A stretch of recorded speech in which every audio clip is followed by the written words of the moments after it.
Imagine my surprise to learn that 38 years before I recorded it, Stanley Kubrick totally stole my idea.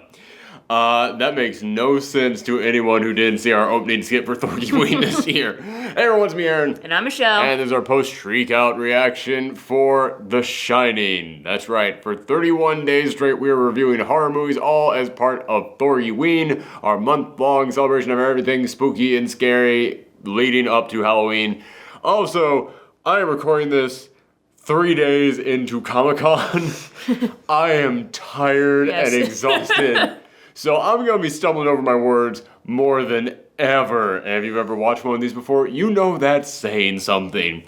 But yes, we decided that since the big opening skit that we did this year for THORGIWEEN was a parody of The Shining, we should probably go ahead and actually watch The Shining. Now, had you ever seen this before? No, but I've seen parodies of The Shining, and it's like Star Wars. If you've seen the parodies, you pretty much know, you have a good idea what's going on, even... Holy shit, that's really accurate. Like when you said, like, it's kind of like Star Wars, I was like, where are you going with this? And I was like, oh, no, you're right, yeah, it is one of those movies where, like, almost every scene has been parodied in something else at some point in time. And it's weird that the parodies, in my mind, some of them are actually more influential than this movie itself. Yeah.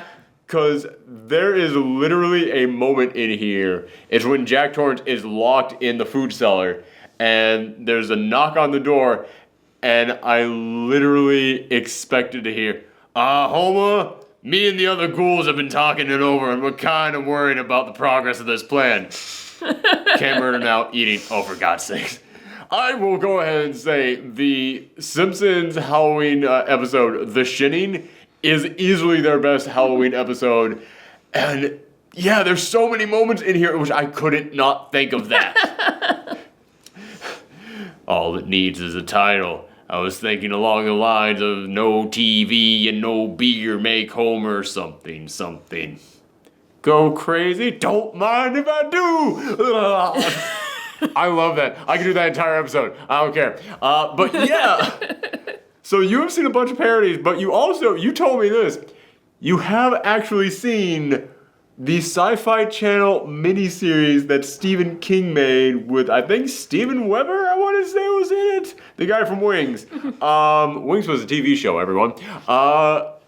And that was supposed to be the accurate interpretation of his book because Stephen King famously hates this movie. This is considered one of the best horror films of all time. Stephen King hates it. And one of the reasons he hates it is because so many things are changed from the book. And I've actually read the book. It's one of the only Stephen King books I've ever actually read. Did you like it? I thought it was alright. I like this way better. I'll be honest with you, I think Stephen King is a guy with a lot of really good ideas, but I've never really just cared all that much for the actual subject itself. Or not the subject is the idea itself. I've never cared for the material all that much. I've always had little problems here and there. And there are some of the problems that I have with Stephen King books that are still in this movie, no matter how much Stanley Kubrick tried to change. Because I will go ahead and say, this is an amazing horror film. It is. But a lot of people look at it like it's beyond critiquing. I got some critiques of this thing. Yes. I do have some problems with it. Yeah, it's like, I understand how it stands the test of time, but it's not perfect. You were invested in this, yeah, too. I was. I kept looking over at you, and we've watched, like 10 days worth of horror films at this point. I have never seen you sitting that far ahead. You were just... I think I was hunched over because I was cold because the AC was on. Oh, okay. But I was still invested. Don't get me wrong. I'm on the edge of my seat. I should probably move back a little bit here. Okay. That's better. This movie gave me chills. Nope, air conditioner. Oh, much more comfortable. It's like, I can understand why people find this scary, but there were a lot of parts where I felt like the characters were like over-exaggerations. Okay. And that kind of just made it like funny. You did actually laugh at one point. Yes, there were like... You actually laughed at what many people consider to be one of the most terrifying I know. I feel like I'm gonna like. I feel like people are gonna shit all over me for critiquing this movie. It's like, how dare you laugh at this horrifying classic and terror movie? It's got some problems. It's one of those. The best way I can describe this film is that it is an oatmeal raisin cookie because it is so tasty. But then you gotta go, fucking raisin. Just get that out of here. Who even asked for that? Yeah, there are still things like that in there, like all throughout. But I kept looking at this film, and I've not seen this since college. But back in college, this is one of those films that I watched a lot. Like, currently, my big Halloween tradition is that I always watch Evil Dead and Evil Dead 2 every single year. But before I made that my official Halloween tradition, watching The Shining was my Halloween tradition for like 3 years in a row. But it's weird watching this now that I'm older and wiser and have more of a knowledge of like the time that this was set and the backstory of everything behind it. Because I went into this and saw like little details and was able to study the characters in ways that I never had before.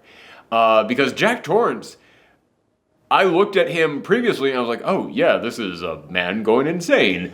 But I look at him now as an adult with like knowledge of society and like the history and everything. I'm like, oh no, this is all just a giant ass metaphor for like middle class men feeling like, we're not good enough anymore, and that driving them insane because like the pressure to like keep doing work. Or kind of. Yes, I know that I phrased that horribly. Let me go ahead and explain.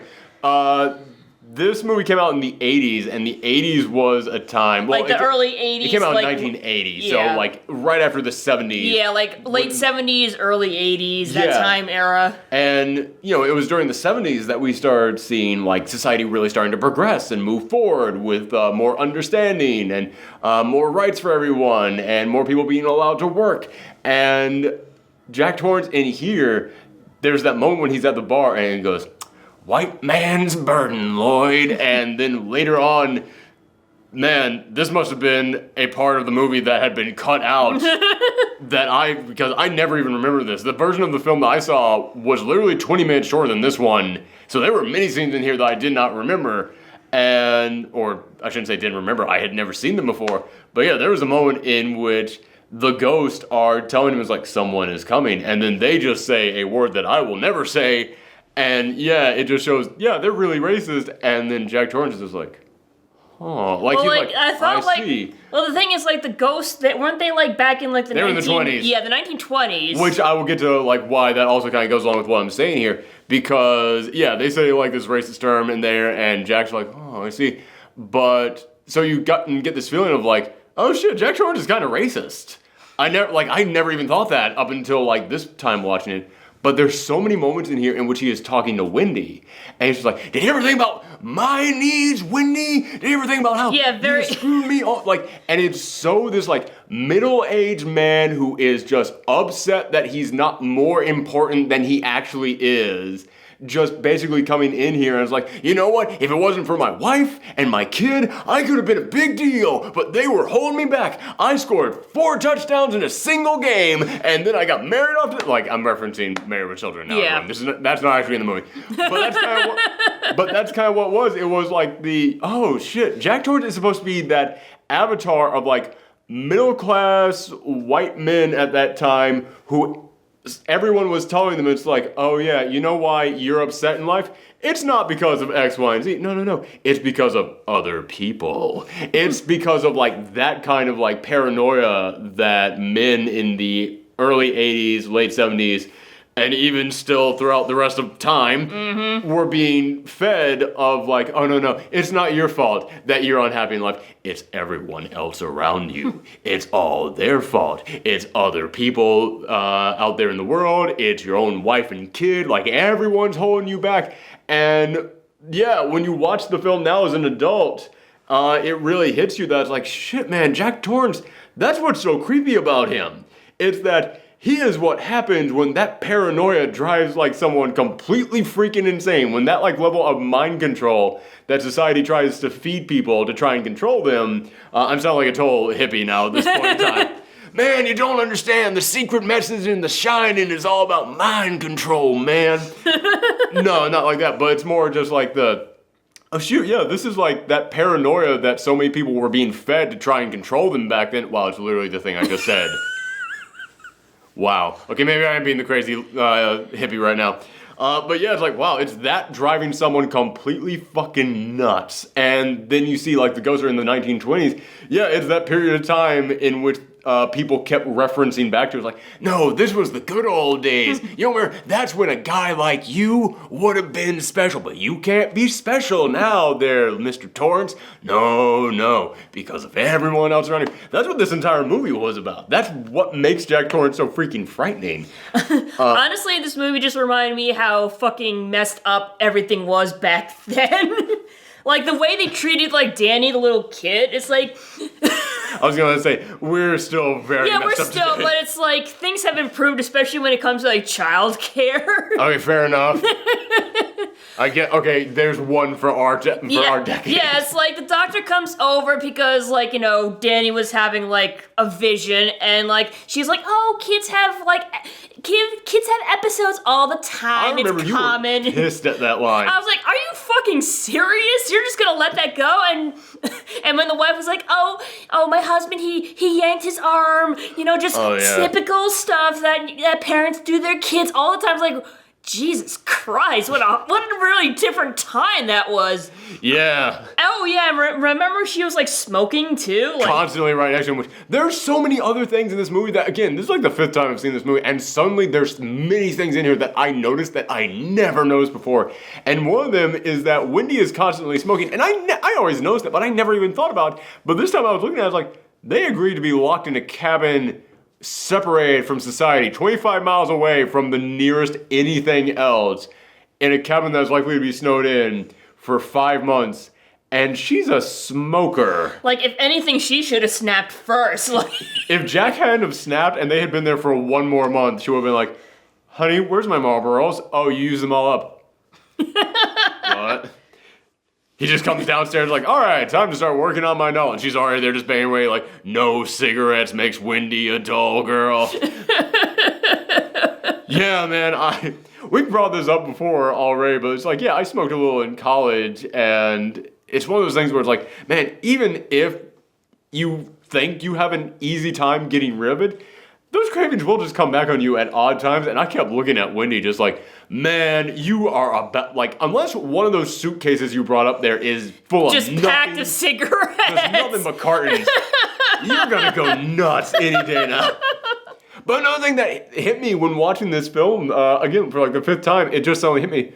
He keeps talking about how important his book is, about how he needs to work on his book, how he needs to get up there to work on his book. Wendy, don't you come in here when you hear me typing, Wendy, because I'm working on my book. It hit me. I have no idea what his book is. He never says what he's writing. Is he writing like fiction? Is he writing like a history book? What is he writing? At one point, she sees like the all work and no play makes Jack a dull boy thing, and it's written out in script font. Like, it's got the little dialogue brackets in there. Mm-hmm. And I kept looking at that like, is he writing a play? A movie? Is that what? What? Because again, that's also like, okay, you want to be a writer? All right, 1980s, that's totally a thing you can do. You want to be a screenplay writer and you live in the Rocky Mountains. That again, it kind of feels like one of those like midlife crisis things, which that was the other, like, when I keep talking about how it's like the Jack is supposed to represent like all those people out there who are like, I could have been a big thing if it wasn't for you. That's also kind of like a midlife crisis kind of thing. And seeing it's like, oh, you want to write a screenplay? Have you never written one before? And you wait until you're in your 40s with a kid to like make your first attempt at it? It's like, that again feels like, oh, this is a guy in his midlife crisis and he's mad that he never accomplished anything and he's just being told by everyone else around him, oh yeah, don't worry, it's not your fault, it's theirs. You should kill him. Yeah, so it is one of those, that again, I think might kind of be what it is. And in a weird way, I think it's kind of brilliant that you don't know what his book is. Like, I don't think that this was intentional. I don't think this was intentional at all, that they never talk about what the book is. But again, when you look at it as like, oh, he is like just having a midlife crisis and just going nuts because of it and just being driven off the edge, that it makes you look at like, oh, you have no idea what the book is about, it also kind of creates this feeling in Jack Torrance of he's like, I have ideas, big important ideas. Like what? You won't understand! Like, that kind of a guy. Like, you don't know what the book is about, and Jack doesn't know what to do with his life. So, he doesn't Jack's know, and you don't know, so it's like... Jack seems like that kind of guy who is like, he would sit down and write just nothing for a day with no ideas at all. But then when you ask him how it's going, he would get real defensive, like, it's going great, why? Why do you think it's not going? Like, that kind of a guy. And then the very next day, he'll write something completely different. Like, meanwhile, if you, reached out for help, like, hey, I have writer's block. Do you have any suggestions, Wendy? This is the greatest film. This is the greatest film about writer's block that you will ever see. But okay, let's go ahead and actually talk about some of the positives in here because we've mostly been kind of making fun of the movie up until now. I'm talking about positives in that wow, there's a lot of layers to this film that I've never seen before, and including the weird secret layer about how the moon landing didn't happen. Have you heard that theory? Yeah. I don't mean the moon landing didn't happen theory. I mean that's what this movie is actually secretly about. No, I did not hear about that one. There is an entire documentary, which by the way, I don't believe this at all. And I actually kind of enjoy conspiracy theories. I don't believe most of them, but I'll entertain them a little bit just because it's fun to play make-believe a little bit. That kind of thing. This one, I'm just like, no, you're all out of your fucking mind. There is a theory that this entire film is loaded with secret messages about Stanley Kubrick trying to tell people the moon landing didn't happen. And this isn't one dude has this theory. There's a documentary about this, and it's a very popular documentary. It's called Room 237, I think it's called. It's named after the room in here. Mm-hmm. And they have so many people in there who all firmly believe that this was Stanley Kubrick trying to give us all a message about the moon landing. And man, I watched this thing for 10 minutes before going, no, I can't even play pretend with you guys on this one. This one, not even fucking close. But it's an insane documentary though. If you really just want to have a mind fuck, but not into my worldview has changed, but more the people believe this kind of way. Yeah, check that out. It's kind of fun. Make a drinking game of it. But yeah, this movie, it's all about Jack Torrance and his wife Wendy and their son Danny, and they go up. You know I'm a fan of this movie if I actually remember everyone's name. Mm-hmm. 'Cause usually I'm the one who's to remind you of the names. Yeah. But they all have to go and look after this giant hotel called the Overlook Hotel, and it's this massive thing. In the beginning of this, when they are going around and just showing them the hotel, it's really kind of a breathtaking place, and there's so many gorgeous shots of this hotel, and so many long shots of them just following Danny on his tricycle around the hotel, just swinging around every single corner. And what's weird is that from what I understand, I could be wrong about this, but I was looking it up before we recorded this. Apparently this is 3 different locations, kind of merged together. Because the outside of the hotel is one place, the interior of the hotel is a different place, and there's many rooms in here that were just sets. They weren't actually part of any hotel at all. So yeah, it is a crazy hodgepodge that they had to go through to make this location. But they go up there. I guess that would make sense since if you actually filmed it in an actual location, it'd probably there'd be some shots that in order to get you'd have to knock down a wall. So yeah, it's there's just some stuff you can't do. Yeah, you can't take an axe to a door and everything will be okay. Can you imagine if they if the premise of this film was, hey, we're going to watch this hotel for a couple months. Don't you worry about this. As soon as they give you the keys, all right, let's film our movie in here. And then they come back and just there's a dead Scatman Crothers on the floor. There's a busted down door. It's what did you do in here? It's oh, nothing. Also, don't go and see any Stephen King movies for a little while. Can you imagine not knowing that someone filmed in your entire movie in your hotel? Then you go to the movies and it's wait a second. Oh no, imagine if they told you, hey, we're going to be filming a big hit movie here, and they're oh goody, we're gonna see this movie, and it's oh, this is gonna be bad for business. Oh god, no, this was great for business. You know how many people want to stay in the Shining Hotel? Yeah, it's it'll either scare everyone away or intrigue everybody out of sheer curiosity. Oh, it's way more the second, I can guarantee you that. But yeah, the hotel itself is beautiful, but as they're up there, the hotel kind of just starts talking to Jack, and Well, it's had a bad history. yeah, they actually go into this a lot more in the book, but in the book they were like satanic rituals. It's like, you'd think after all those horrible things happen in the hotel, they'd just like shut it down permanently. In this one, in the movie though, there's only like, they build it on an Indian burial ground, which is weird because this movie came out 2 years before Poltergeist, and now I'm looking at Poltergeist like, did you just rip off The Shining with that? Because, yeah, it kind of like hit me as I was watching this. It's like, hold on, I never actually looked up when both these movies were made, and yeah, Poltergeist came out 2 years afterwards, meaning like literally the exact amount of time it would take to write a script from the ground up, film it, and put it in theaters. It's like, you motherfuckers! I see what you did, Poltergeist. We'll get to you in a couple days. At least your sequel. Yeah.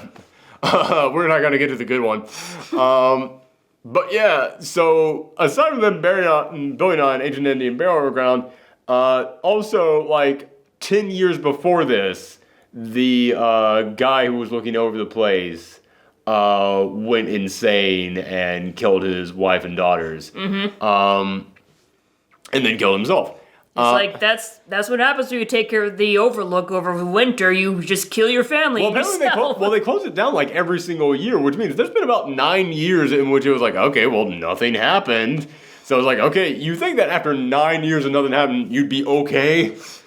But no, Jack Torrance came in there and then, yeah, it just kind of drove him insane.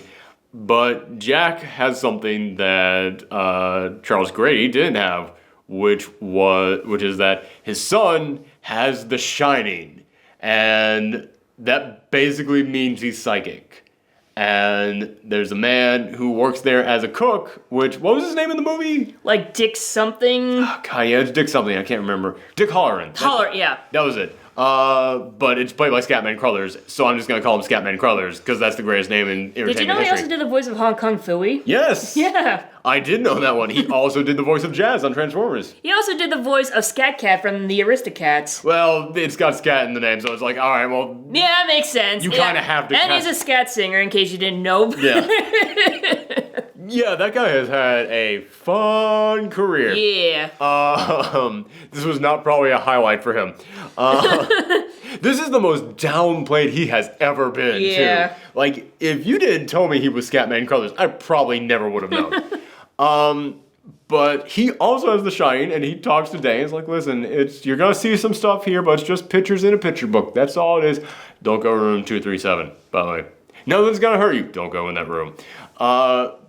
But he leaves for the winter, and then, sure enough, Jack Torrance slowly starts going insane.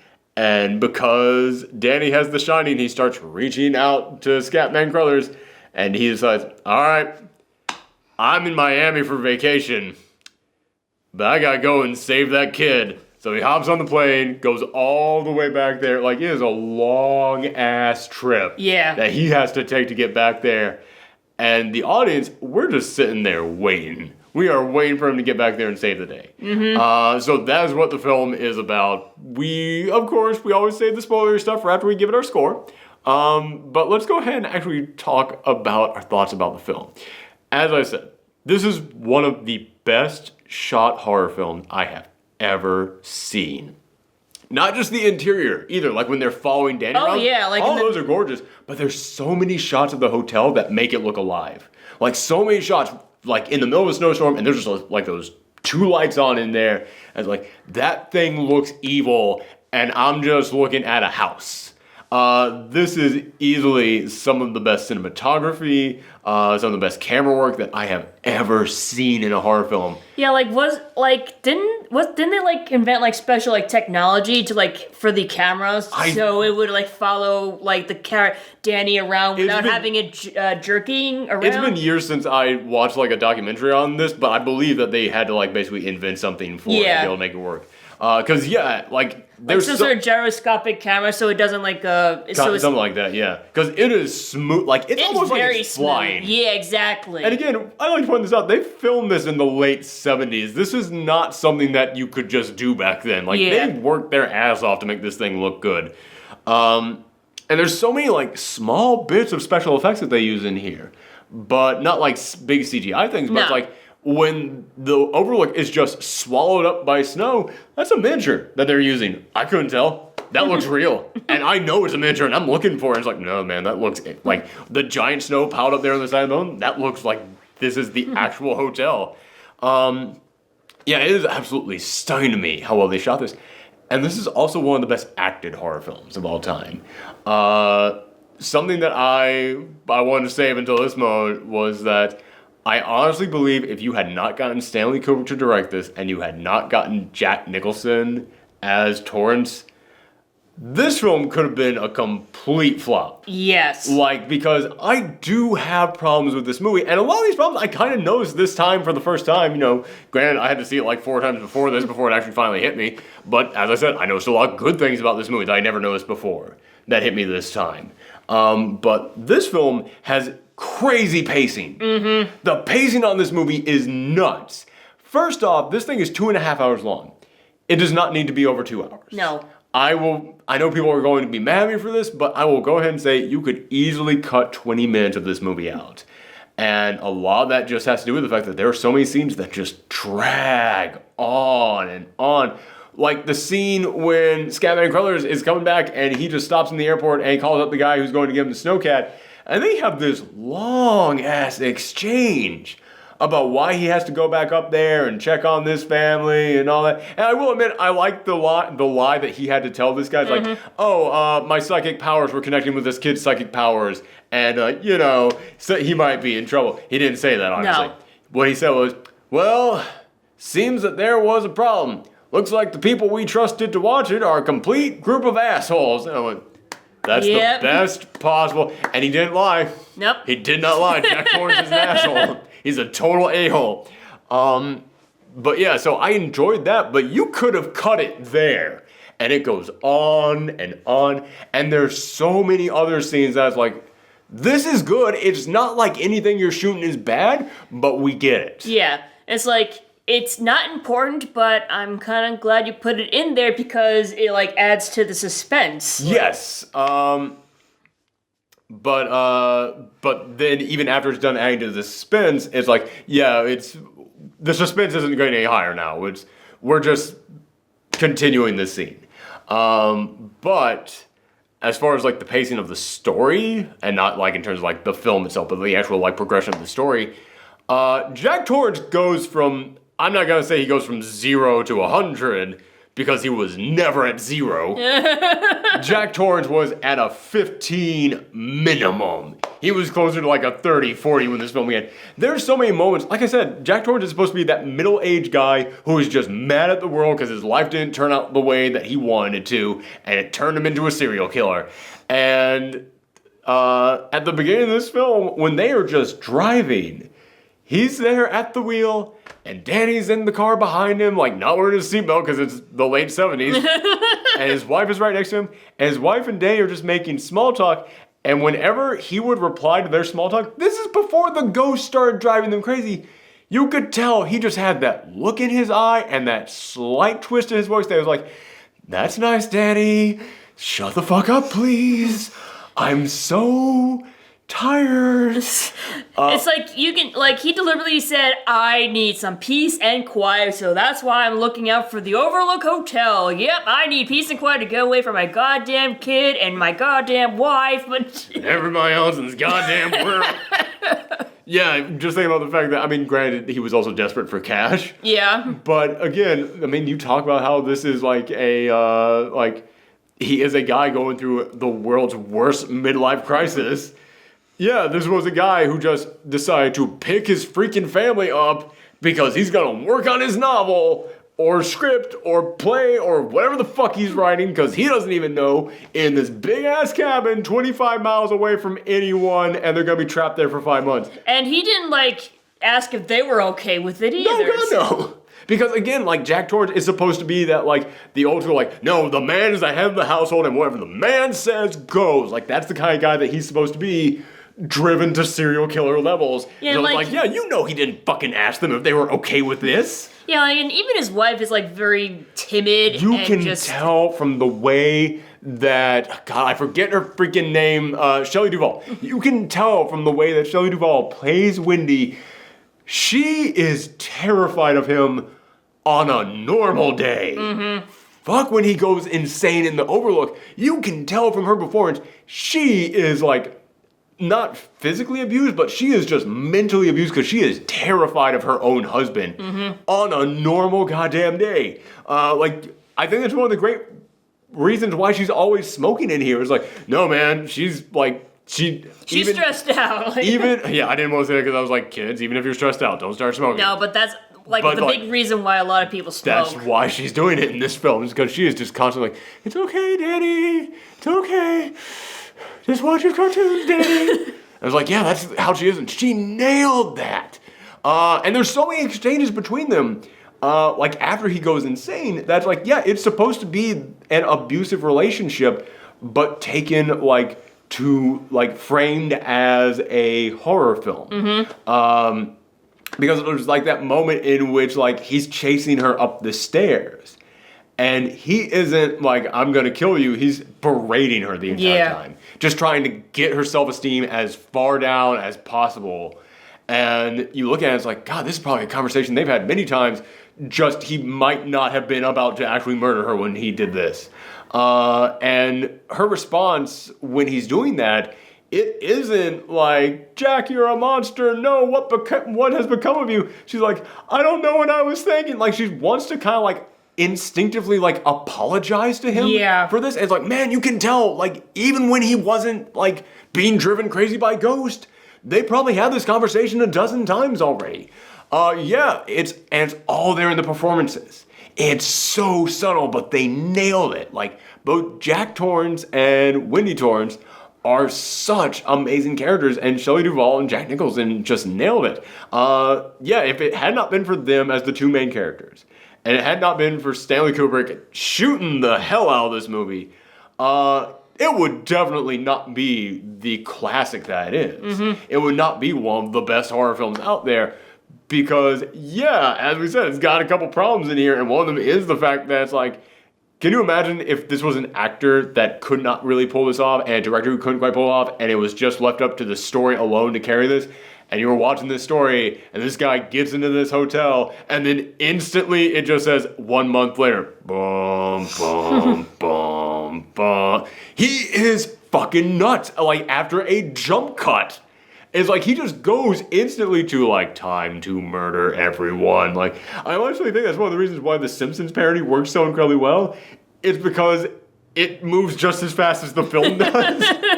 Because Homer goes insane the moment that all the TV and the beer is gone, and it's like, yeah, it's kind of exactly what happened in the movie. There was no build up to it. It just instantly, the day that we first see them there. And that is kind of a problem that I have with this movie. It's like, shouldn't we have kind of like gotten like the first time that he kind of started to go a little bit nuts rather than like instantly jumping a month ahead? Like, I mean, you've read the book. How does it also jump?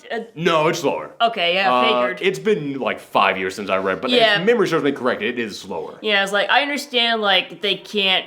I understand it's like, a thick ass book too. Like I understand like they have to like cut certain parts out for like time and everything. If you want to know how big the Shining book is, this movie is 2.5 hours long, and they still cut a month out of the progress.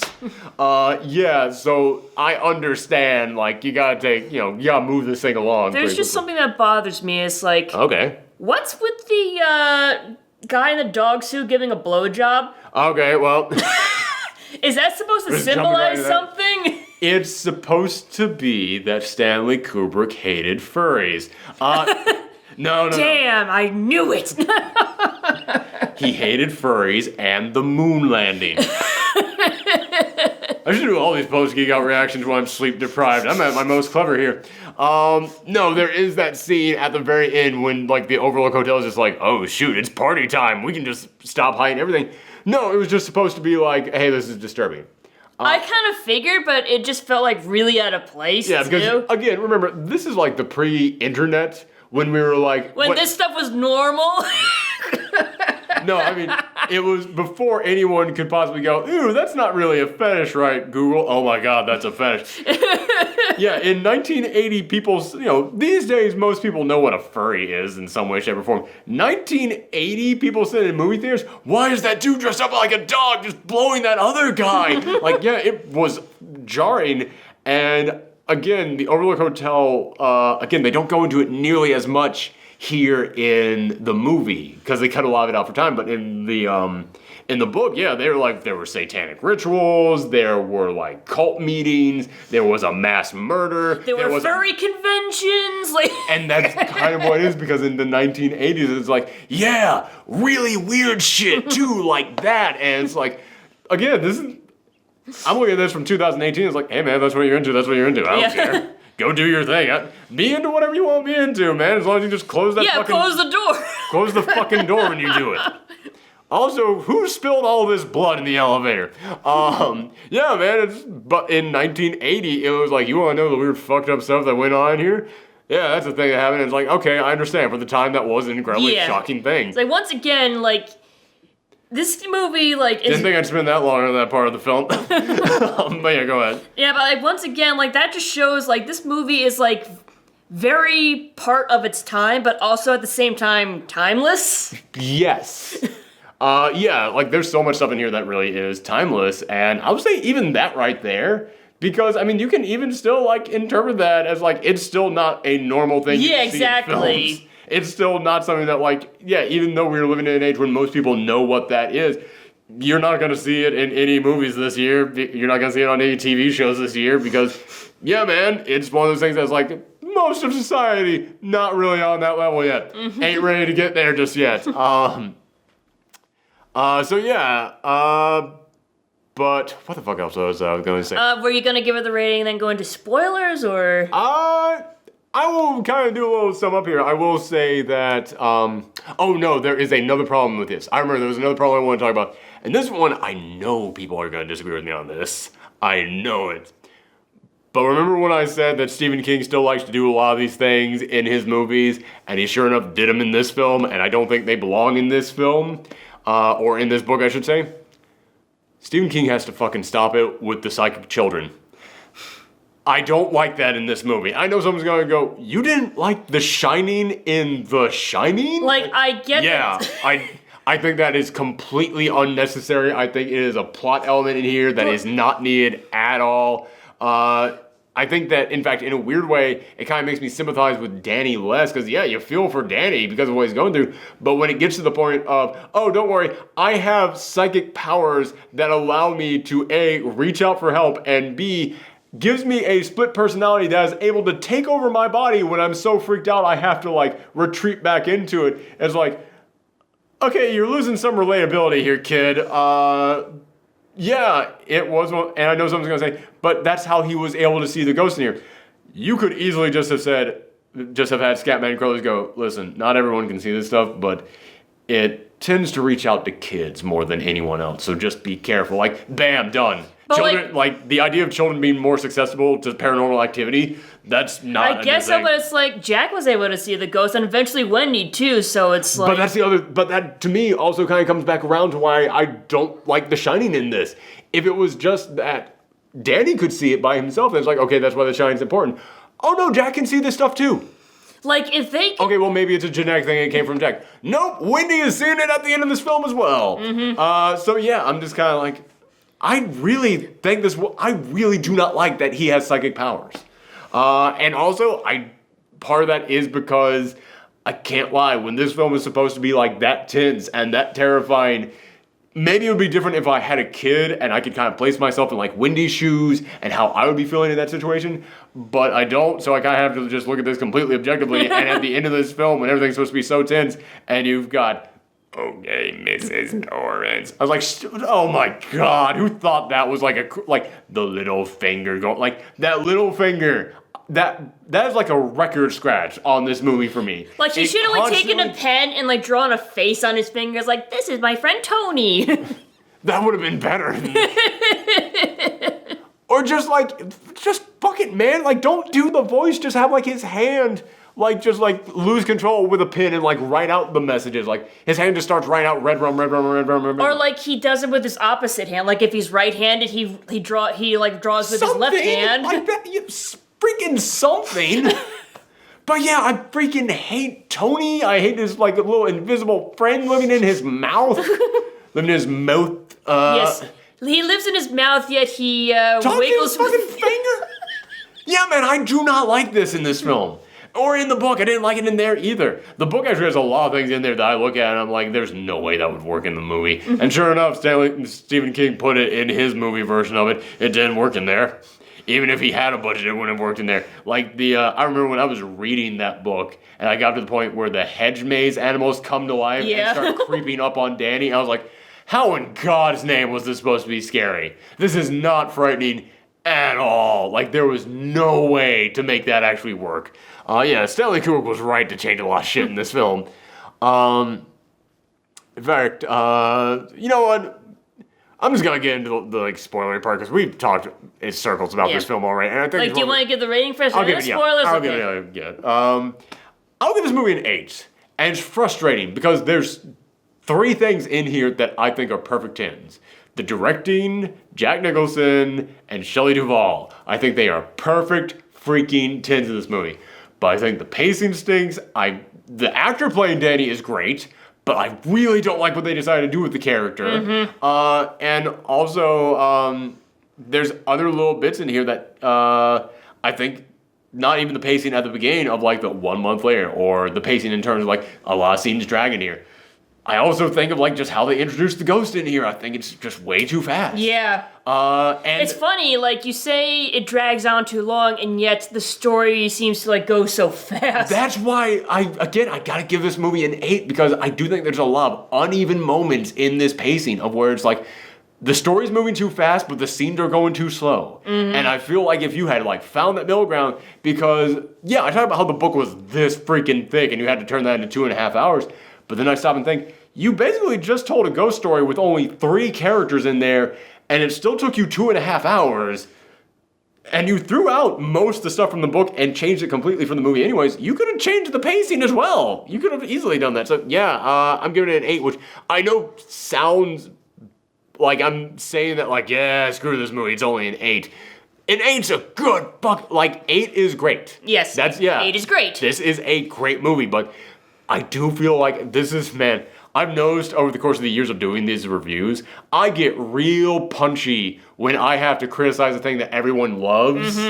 And yeah, I think this movie is great. I have to state that again. I think that there are certain things about this film that are flat out perfect. But man, there's problems that this movie has for me personally that I never hear anyone else talking about. And whenever I critique something that I never hear anyone else critiquing, yeah, I kind of get like a little bit pre-defensive. Like I'm imagining people coming at me and it's like, oh yeah, you want a piece of this? And it's like, no, just chill. Well, it is the internet, so it's good to brace yourself for that. There are going to be people who are mad about everything on the internet. You just got to learn to accept that, man. Okay, but yeah, what would you give this? I'd give it the same thing. I'd also give it an 8. Okay, cool. Anything else you want to add here? No, not really. Okay. You've pretty much, like, said what I had to say, and I already said what I had to say. I will go ahead. One other thing I would like to add in here. There was that moment in which Jack Nicholson was going up the stairs, which was the moment that you laughed at because of, like, his delivery on when he, like, at one point, you cut because you laughed. But during that entire sequence, I was looking at his smile, and I was listening to everything he was saying, and I actually had the thought, wow, Jack Nicholson would make a great Joker. ... Oh! Wait, never mind. Kind of already beat me to the punch by 9 years after this one movie. Okay, alright, yeah. But yeah, you watch this, and it does make you realize, oh, that's how he got that role. Yep. Okay, yeah, he was kind of perfect for that in this film.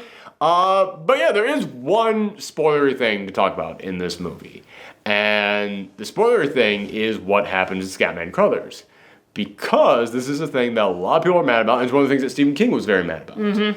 Because in the book, his character survives. His character comes up there and actually does save the day, and he loads up them onto the snowcat and starts getting them out of there. And as he's getting them out of there, the boiler blows up. That is a subplot that keeps coming back over and over again in the book, and it never comes up in this movie at all. Like, the boiler is taken out completely, but in the book, the boiler explodes, and it, like, kills Jack Torrance and the Overlook Hotel. Yeah.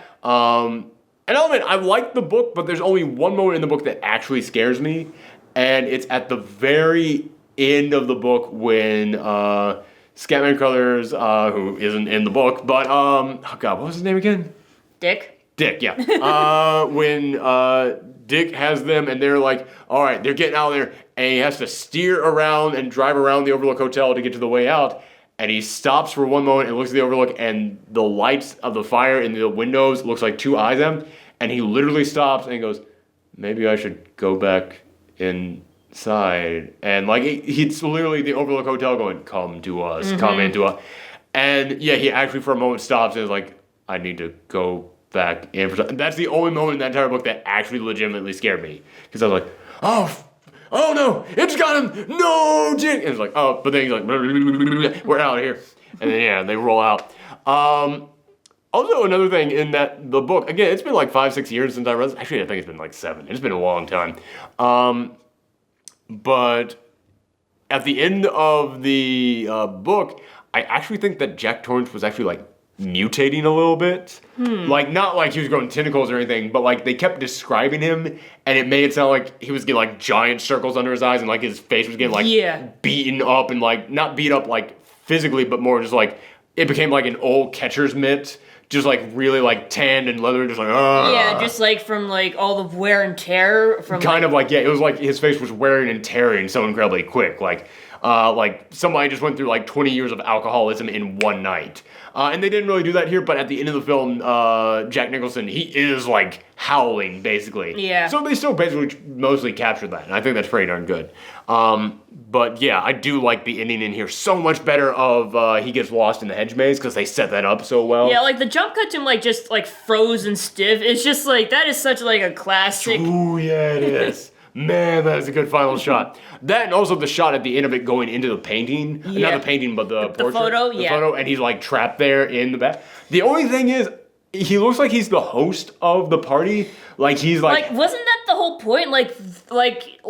Grady said, oh, you were always the one in charge of the hotel. Which, yeah, that's why I'm kind of like 50-50 on this decision, because Grady sets it up as like, no, you were always it, which is what Jack wants. Jack wants to be the guy in control, so that's what it gives him at the end. But at the same time, I keep looking at Grady, and Grady is a waiter at this thing. And I keep thinking, would this movie have been better? And again, I'm asking this as a question, because I don't even know myself, but would this movie have been better if it zoomed in and he was also a waiter now? Like, he was the guy who had to serve other people, and like basically this was his hell. Like, the guy who wanted to be the big important deal, for all of eternity, he's not the big important deal. He's the guy who has to serve other people. And it's like, would that have been a better ending? Or is this better? Like, I seriously don't know. I've thought about that one a lot. Like, maybe, like, Grady originally, like, he also, like, went through what Jack went through, and then, like, when he died, like, he was in charge, but, like, he realized... But when Jack got there... Yeah. I can see that. Like, basically, like, passing down the torch. I see. Oh, the curse, yeah. Yeah, the curse. Because who knows, Grady isn't in that photo. Yeah. Oh, you know what? I never even thought about that. Like, one of the reasons why Grady is so determined to get him to, like, kill his family and stuff. Yeah, it's like, so you can take my place and I can get the fudge out of this place. Yeah, okay, wow, I never even thought of it that way. Okay, wow. Man, okay. Wow, there's a lot that you can read into that, so that's one big change from the book. But the other big change is that, as I said, Scatman Crothers saves them in the book.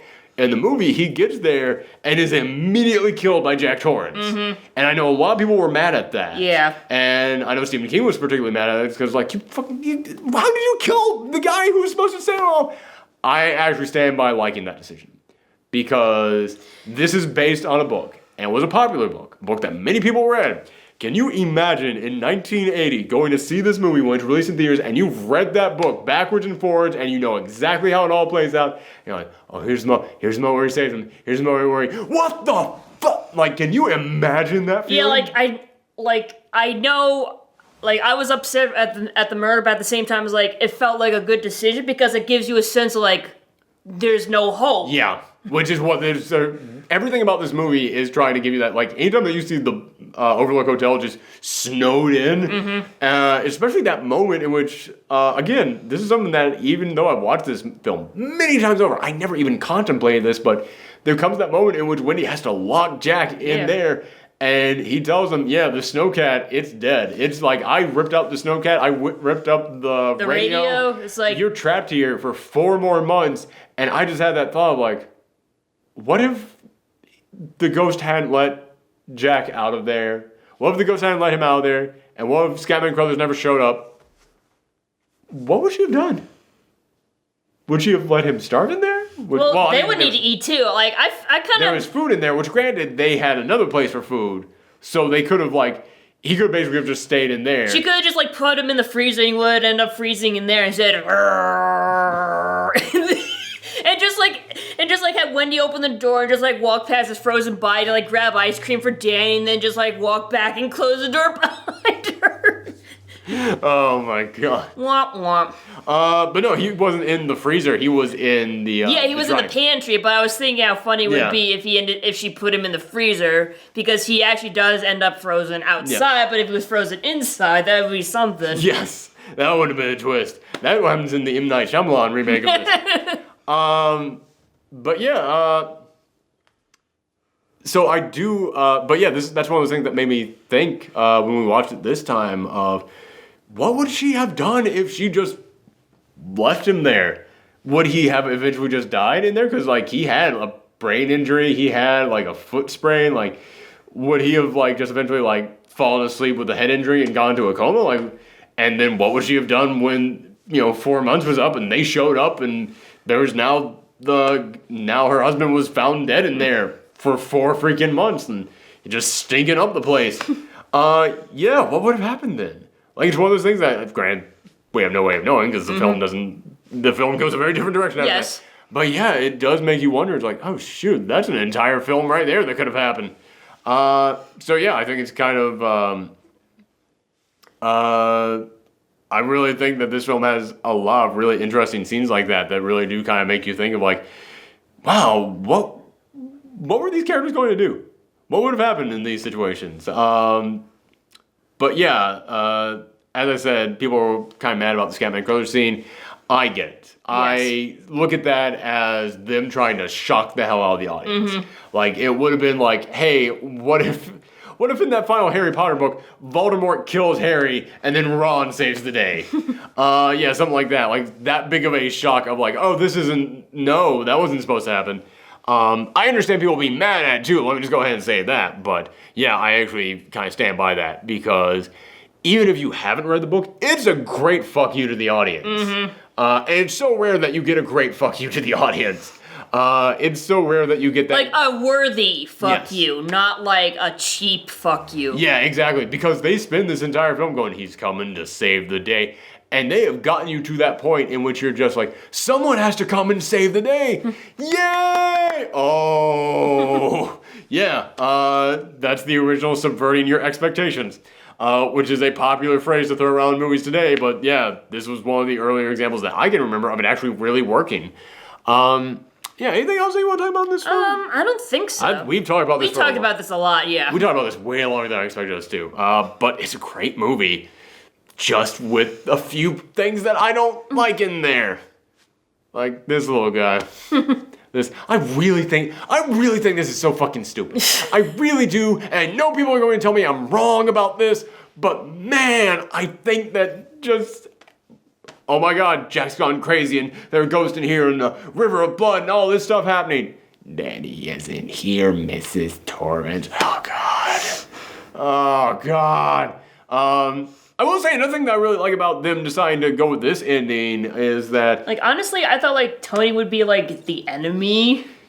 Yeah, that's another thing I don't like about it. It's like, this is a completely separate personality who's been showing him stuff about the hotel, and it's like, doesn't it feel like he should be connected to the hotel in some way, shape, or form? Mm-hmm. No, he isn't. There's really no rhyme or reason to anything about Tony. It's... Yeah, I really do not like that about this film. And that's one of the reasons I'm so frustrated with it, because, like I said, this is such a good goddamn film, but that's one thing I really don't like in it. And it'd be one thing if it was just any writer doing this, but it's Stephen King, and it's one of those things where you just look at it and you're just like, oh my god, this is your fucking thing and we don't like it. Just, I mean, we do like it in some things. Carrie's amazing. We love that. Carrie's great. Yay, Carrie.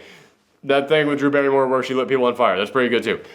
But fuck, you have an amazing ghost story here. Just an amazing haunted house movie, and you just shove the psychic kid in there. And I'm just like, I don't like it. I don't like it at all. I really don't like it. But one thing that I also like about this ending, this is the other thing I want to talk about that I couldn't remember, is that, as I said, in the original, in the book, the entire house is blown up.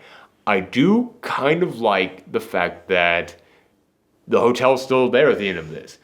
Because it really is kind of like a slasher film, just being like, the monster's still alive, folks. Yeah, it's like... Michael Myers got back up. He ain't down there. He's no, still Jack's the monster now. Yeah. Like, that's the new ghost story. Oh, someone went mad and, like, froze to death in the maze. So, like, now he comes along and, like, kills whoever stays overnight in the winter. Ooh. Yeah, I really hate the, I would hate to see anybody make a sequel to this. Because it's so good that it's just like, don't even bother touching this thing at all. But at the same time, I like that this movie lets you, the audience, kind of form sequels in your head. Because you're like, someone else is, in 10 more years, someone else is going to come and watch over this hotel. You know, you could easily make a movie these days of like somebody going getting interviewed and it's like, did anybody tell you about the tragedy in 1970 and 1980 and 1990 and in 2000? Nothing happened in 2010, we were pretty good there, but 2011. You could totally make a movie where it's like Jack Torrance like is the one like telling someone like, yeah, you gotta kill your wife and kids, and then like they're running through the hedge maze, and then they just see like Jack Torrance's frozen body still there, kind of like at the end of this when Wendy was running around seeing all their dead bodies around there. Like I said, I for years owned a copy of this that was like 20 minutes shorter than this one was. And there's that whole sequence when she runs in the room and it's covered in cobwebs and skeletons. I had never seen that in any version of this film before. It freaked me the fudge out. It's such a good shot. I had to throw that out there. But again, by the way, when I said you could totally make that movie, I would like to come in here and reiterate, don't make that movie. You could, but you shouldn't. Yes. You were so busy asking if you could, you never asked if you should. Yeah, but like I said, that's what I like about this hotel being left there in the end. It lets you, the audience, go, this shit is probably gonna happen again to someone. They ain't gonna close this hotel down. Because also, if this just happens once every 10 years, no hotel on earth that's this big. Yeah, if it was like once a year, then they would close it down, but it's like, 10 years is long enough. Yeah, a hotel of this size with this much money, they could easily keep that stuff hidden. I mean, hell, the guy who was auditioning for the job to watch this place didn't even know it had happened. So yeah, they could easily keep this quiet. But yeah, really, really enjoy this film. It is one of the all-time greats. But I do think it has the pacing problems. And again, I can only give my personal opinions, but personally, I fucking hate the psychic kid. I don't think that needed to be in this film. I think just having a regular kid in here would have been so much more effective. A regular kid who is seeing ghosts because the hotel is showing him ghosts.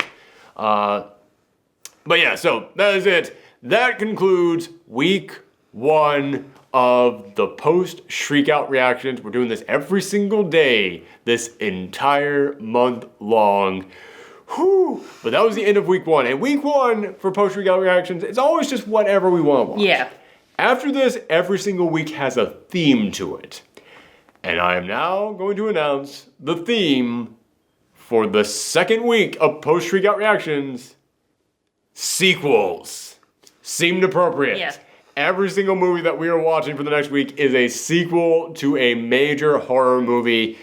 It's gonna suck. Yeah, sequels, not known for being good. Yeah. Horror movies, don't have a good track record on their own.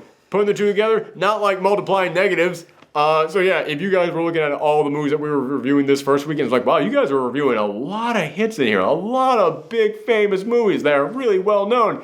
It's because we had to watch some to help get us prepared for the mountain of crap that is on the way.